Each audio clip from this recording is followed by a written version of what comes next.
YouTube not working on your TV box? Try this fix, it solved the problem for many users. Hi everyone. If your TV box is experiencing YouTube stuck loading, not opening, crashing, or freezing on the startup screen, today I'm sharing a simple fix.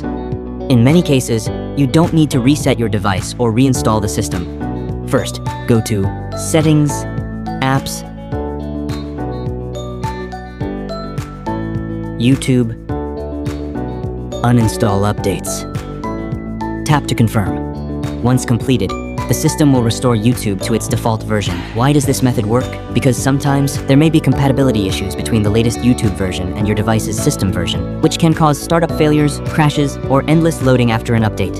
After uninstalling updates, the device will revert to the original version, and many issues may be resolved immediately. After completing the steps, open YouTube again and test it. If the problem still isn't fixed, feel free to leave your device model and issue details in the comments. Follow us, and we'll continue sharing more TV box troubleshooting tips and tutorials.